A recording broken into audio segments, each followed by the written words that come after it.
Hello and welcome to this week's edition of SportsZone. I'm your host, Eric Chiafolo, and we have a great show lined up for you guys today. But first, we'd like to give a big thanks to our president of UNT, Neil Simatris, for appearing on our Mean Green game day this past Saturday. It was the first time he was able to make a live appearance with us on NTTV. Coming up today, our analysts will make their baseball playoff predictions. We'll talk some NBA, and is there a quarterback controversy brewing with the Dallas Cowboys? But let's start things off by sending it over to Tatiana Parks for our Mean Green football update. Saturday, the North Texas football team faced off against the Middle Tennessee Blue Raiders at Applegate Stadium. Running back Jeffrey Wilson picked up where he left off early in the first quarter after a pass interference against Middle Tennessee. North Texas sets up at 2nd and goal, which resulted in a touchdown, causing North Texas to take a 7-0 lead. Second quarter didn't go well for North Texas, but in the third quarter, Keyshawn McClain intercepts Brent Stockstill, and North Texas takes over at the 41. Unfortunately, they failed to convert the turnover into a scoring drive.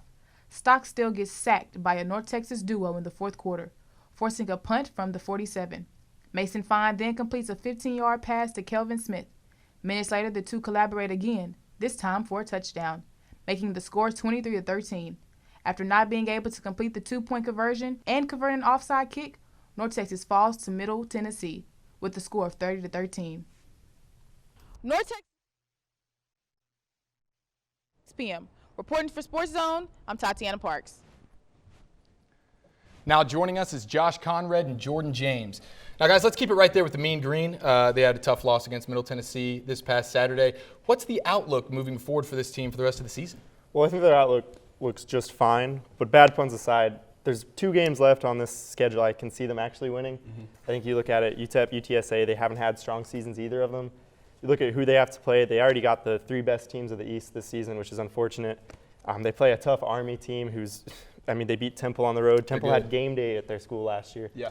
So you look at the games they have, even at home, pretty much no home games we're going to be favored in. Louisiana Tech. Marshall this Saturday is 1-3, and I think there was a lot of positivity to take away from this game right here. I mean, this is supposed to be the best team in Conference USA. I mean, they went to halftime pretty much.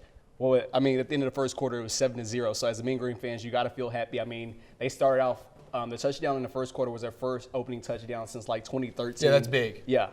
But then the second half, they struggled. I mean, was it the defense? No, it was just basically the defense. Secondary. No, the defense as a whole. Terrible. The secondary doesn't make the whole defense. I mean, watching the game, you see the D-line actually getting pushed off of their Middle No, the Tennessee's defense was O-line, just tired. That's all it was. I mean, the offense couldn't convert on third down. It's basic stuff our secondary doesn't do. They stare at the quarterback.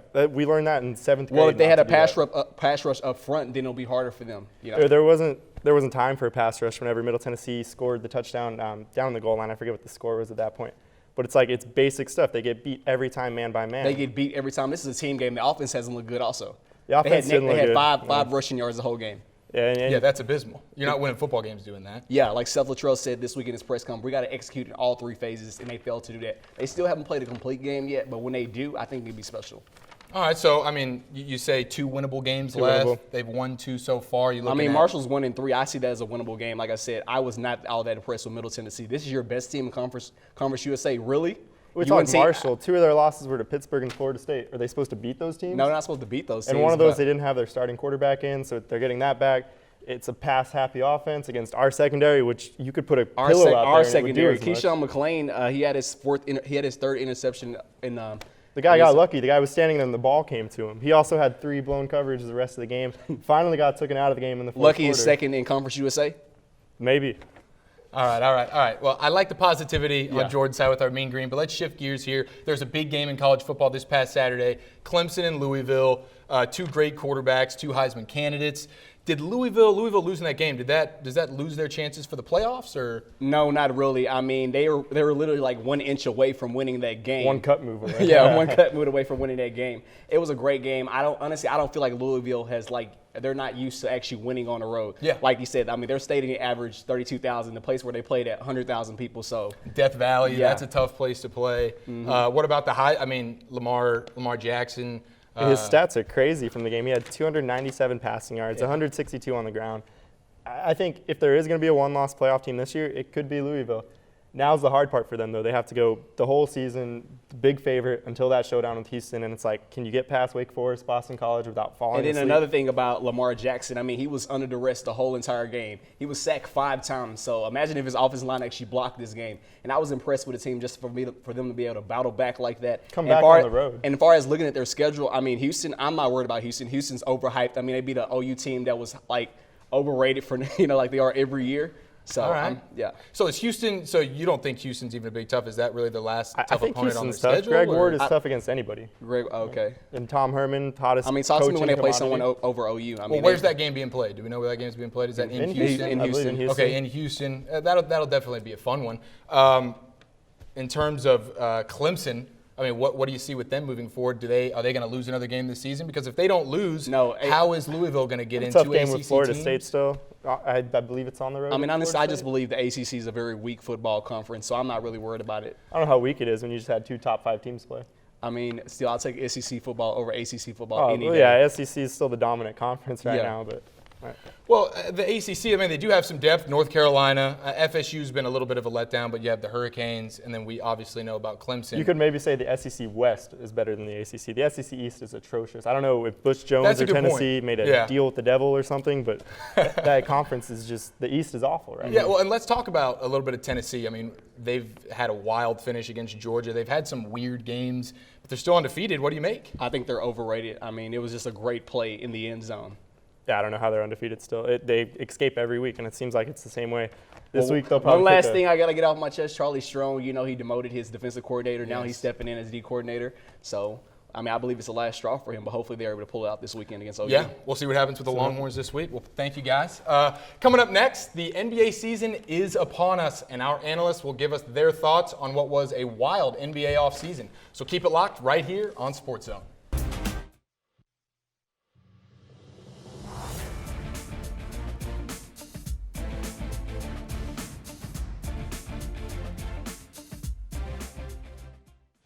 What an offseason it was for the NBA. With big names like Kevin Durant and Derrick Rose changing teams, it should make for an exciting 2017 season. Joining me now to discuss is Kennedy Miller and Connor Bean. Guys, it was a wild NBA offseason. I'm surprised it's already over. I mean, it just blows by so quick. We already got preseason games beginning. But what's the biggest storyline going into the season, in your opinion? Well, I think no question it has to be Kevin Durant going to the Warriors, which I believe is the weakest move of all time by a superstar who is in his prime. I was going to get to that, but go ahead. That's just me. He's a top 3 player in the NBA. He's got career averages of 27, 7 and 4, 7-time All-Star, former MVP, 4-time scoring champ. I mean, the guy leaves a championship-ready team in Oklahoma City to go somewhere to a team that just beat him, who also won 73 games last year, just to throw that out there. So I just find it very weak. As a competitor, I wouldn't do it myself, and I know a lot of guys who just wouldn't go that way.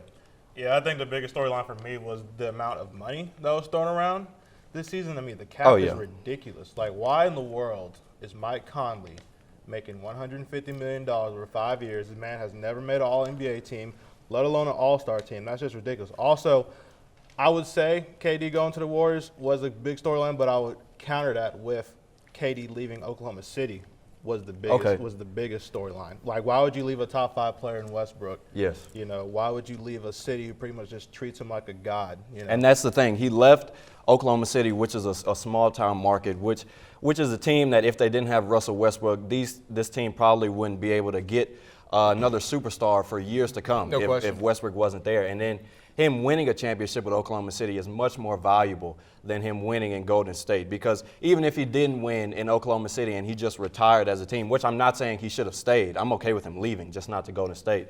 But if he had stayed in Oklahoma City and had not won one, they would still anoint this man as the son of Oklahoma City, because he's been with us through the tough times and the good times. Absolutely, but it does hurt his legacy, though. I mean, a guy like this, if you want to be one of the best players in the NBA, you got to have some titles. If he didn't think he could win titles, I mean, can you blame him for moving? So do you think it was a weak move? Are you with Kennedy here? I disagree. I think you got to get him while you can. I mean, the thing with this is, like, I think LeBron's making this guy stir crazy. He's trying to be his Larry Bird to his Magic Johnson, and he'll never be equivalent to LeBron James with a move like this. He wasn't before, and he won't be now. Well, did LeBron not make a move similar to this? He did, but going to Miami, he still cemented himself as the best player on the team. I don't know if Kevin Durant will go to Golden State. Now, he could end up being the best player on Golden State, but it could still very easily be Steph Curry's team, and he'd just be another role player. Yeah. I think Kevin Durant is going to take Steph Curry's spot. And they've already won a championship without Kevin Durant. So how valuable are you to this team? And without suspensions and without injuries, they could be back-to-back championships. Yeah, no, you're totally right. So, I mean, you mentioned that Kevin Durant, Steph Curry, who's going to be the guy. I want to kind of get a preseason MVP prediction out of you. Is it Kevin Durant? Is it Steph Curry? Do they even have a chance now that they're playing together? Who is the MVP? The leader going into the season? Well, for me, MVP is most valuable player. So the most valuable player every year is LeBron James, because if you look at the record without him on different teams, it's terrible. But I understand that voters get tired of voting for the same person. So I like James Harden this year. I like them bringing in Mike D'Antoni. I like them being a solely offensive-based team. And James Harden is now the official point guard for the Houston Rockets. So the ball will be in his hands the whole time. He put up 28, 7, and 9 last year. And those are all NBA numbers, but they didn't give it to him because of his lack of defense. But I think he's a very dark horse MVP. Yeah, well, he's definitely not winning Defensive Player of the Year. Oh, so no, hopefully absolutely MVP, not maybe, at all. huh? Not I mean, at what all. do you think, Connor? I think I'm going to go with LeBron's teammate Kyrie Irving. Wow.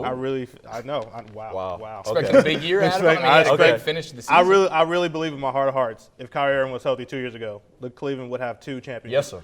But I agree as well. At the same time, Kyrie Irving's 24. He technically hasn't hit his prime yet, and he's still balling out like this. Like, he can only go up from here. Yeah. I think LeBron is not declining yet, but he's getting to the point where he's about to start declining, and Kyrie Irving's going up. So I think Kyrie Irving really takes control, not control from LeBron, but like really takes control of that team and builds his resume up to get that MVP this year. And we know that Golden State and we know that Cleveland are kind of the leaders in terms of who's going to make it to the finals. Do you have another team besides those two that could possibly see getting to the finals? Utah Jazz. I'm throwing it out there right now. Lord. I'm Utah looking at Jazz? Utah. I'm looking at the location area, and it's tough to play in Utah.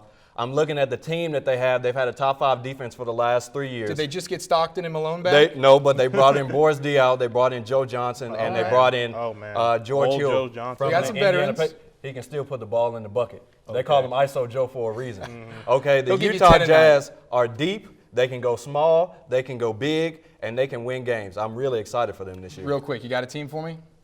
I like Utah, just not this year. I think I'm going to have to go safe and just pick the Clippers. Wow.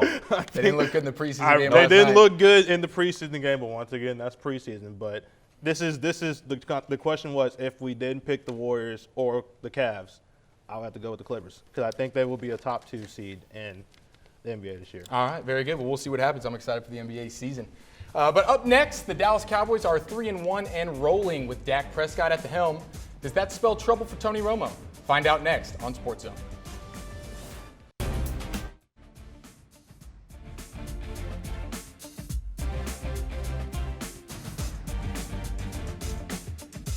Even though the Dallas Cowboys are off to a nice start, there are still plenty of questions surrounding America's team. Here to provide all the answers is Alejandro Espinoza and Bria Graves. All right, guys, so this might sound like a crazy question, but are the Dallas Cowboys a better team with Dak Prescott instead of Tony Romo? They're a good team without Tony Romo, but they are a better team with Tony Romo. Romo's the game manager. He's the playmaker. He's everything for Dallas. And if we want to win a Super Bowl this year, we got to have Romo. I mean, Prescott, he's a good quarterback, but he's only a good rookie quarterback. He's not Romo, he's not Brady, and he's definitely not Rodgers. He still has a lot to develop. And if we want to win a Super Bowl right now and get Romo a ring before he retires, it's time to put Romo in. We gotta, once he's healthy around the season, we gotta put him in. He'll make the big plays, and yeah, he'll make mistakes, but quarterback doesn't. But he always makes it up. We've seen his comebacks come before and time again. He can do it. Very good. Brianna? Cowboy fans, they just need to let Romo go. He keeps coming in, keeps getting injured. Dak is doing good. Why take Dak out, ruin all the chemistry that they have going right now, put Romo back in, only for him to get injured again? Because that's what I see is going to happen. Okay, so if that does happen, what do you lose? Then Romo comes out, and then you're right back in with Dak, and you pick up right where you left off, right? Right, and I mean, Romo, he's been with us for 10 years, no Super Bowl rings, and only 2 playoff appearances. We need him to go out with a ring. He's done so much for us, and he can play through the injuries. I mean, come on. If you remember the 49ers game, I believe it was actually about 5 years ago. He had cracked ribs, a punctured lung. He played throughout that entire season after winning a comeback against the Niners, all the way until until New York, where they sadly lost the final season of the game that ruined their playoff chances. But Romo, he's played through the worst times. I mean, even against Buffalo in 2007 when he had 5 interceptions, he led a comeback win against the Bills, so he can do it. I also do remember Romo coming back last season and getting injured again, then coming to this season. He played in the preseason game, then he got injured again.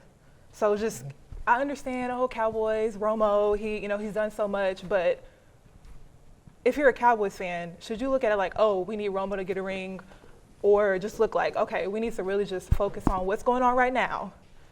Just, if Romo doesn't get a ring, I mean, that's on him. Well, so are you saying you think, let's just say the Dallas Cowboys have a chance to make the playoffs and go to the Super Bowl. You think that Dak Prescott gives them a better chance to do that than Tony Romo? A healthy Tony Romo. I seriously doubt it now. If he gets injured, you put Dak right back in and you pick up right where you left off. Exactly. But that might not happen. What might not happen? If you take Dak out right now, if Tony Romo is healthy and Tony Romo gets injured, like I was saying, Dak is a rookie. If y'all take him out, how do you know that chemistry is going to, just pick off right where it was left off? I think if you're developing, because when Romo comes back, you're looking at probably week 8, week 9, week 10. And since Dak has done so well, you don't have to rush Romo back. Exactly. So, I mean, Dak is going to get 6, 7, 8, 9 games of chemistry built. So then you throw Romo in for 2 games and he gets injured. So what? You throw Prescott. I mean, how many quarterbacks get injured for 2 games and then come back in and they're fine for the rest of the season? So if Dak gets pulled for 2 games, and he's expecting it too, it's not like he feels like he's being demoted. I mean, I think he's probably had in mind this whole time that as soon as Romo's healthy, he was going to come back in. And remember, he said the same thing. This is Romo's team. I mean, he's only there to back up the Cowboys because we have Romo's injured. When he comes back, he knows where his place is. He knows that he's the backup for now. Maybe next year he'll be the starting quarterback. Who knows what will happen next year? But for now, this is Romo's team, and he has to, and he will come back. I mean, if this is Romo's team, he needs to stop getting injured all the time. No, totally fair. And he's definitely on his last straw. I mean, if he gets hurt this time, they owe him a lot of money. I mean, this could possibly be his last season there. Yeah. But what do you think? I mean, moving forward with the season, they're 3-1. Does this look like a playoff team to you guys, with or without Romo? We can probably win the NFC East and without a doubt make the playoffs. The question is, though, how many games are we going to win in the playoffs? Because we've played only San Francisco and Chicago. They're not even good teams. We have to play Philly. We have to play Green Bay, and then especially Minnesota. With Minnesota's defense, who knows how well our offense is going to do against them? And the better question is, our defense. Are we good enough to stop Aaron Rodgers? Are we good enough to stop maybe Brady if we make the Super Bowl against him? Are we good enough to stop them? If not, then Prescott's going to have to score more, and Romo is the only one who will be able to do that. No question. Well, coming up next, our analysts will make their baseball playoff predictions. So keep it locked right here on SportsZone.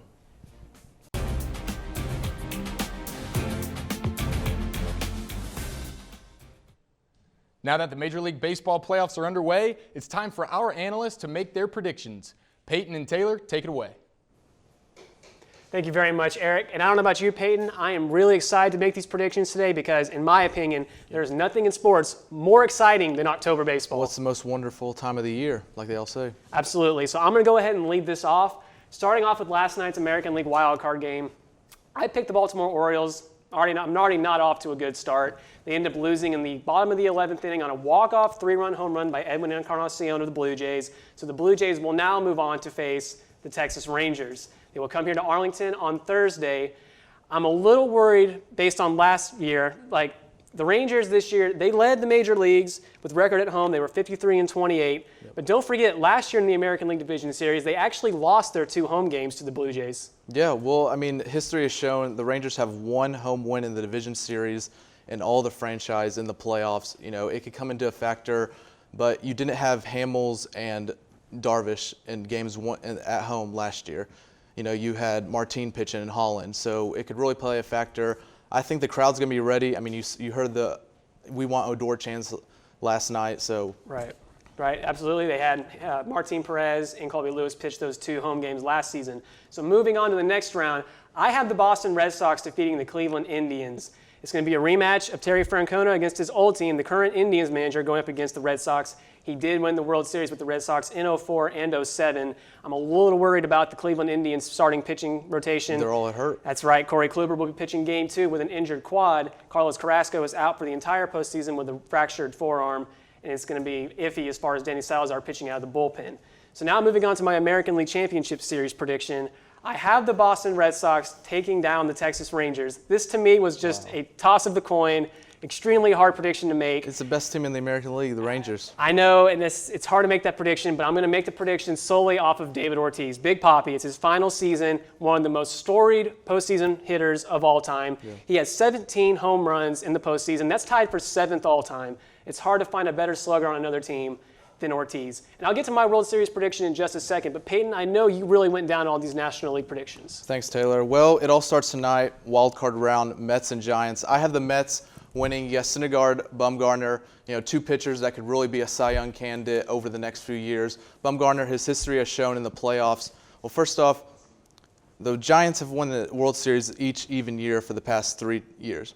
2010, 2012, 2014, it's over this year. I got to go with my hometown hero, Syndergaard. He played for my high school back in Mansfield, Texas, so I'm going Mets over the Giants.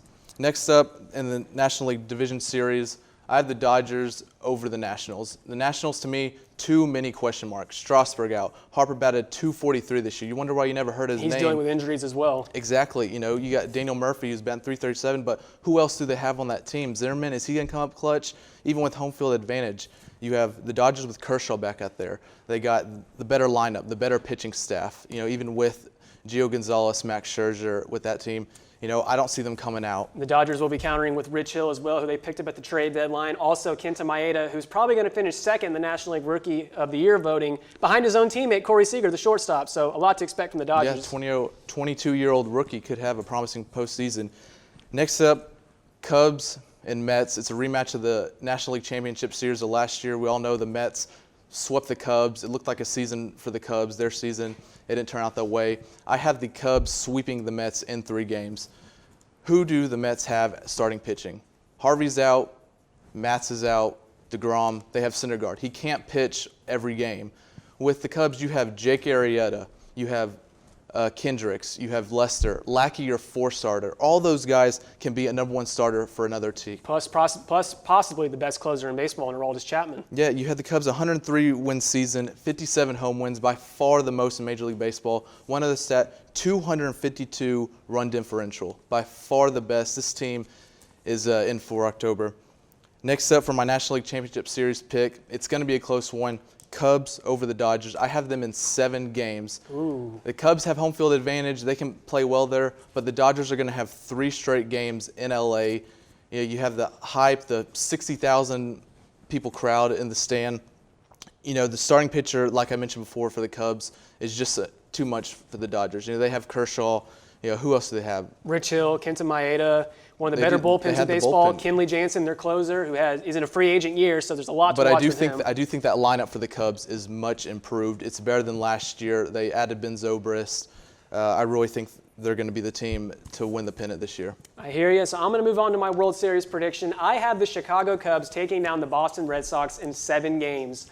Now, it's an interesting note here in this one. David Ortiz, when he was a young up-and-comer with the Minnesota Twins, it's hard to believe he was young at one point. He's 40 years old now. It seems like he's been playing forever. He actually made his debut at Wrigley Field playing against the Cubs. It's going to be full circle with his career. He's going to end up going back to Wrigley. The Cubs won't be able to end this at Wrigley, though. It's going to go full 7 games. That way Ortiz can still get his farewell to the Fenway crowd in Boston.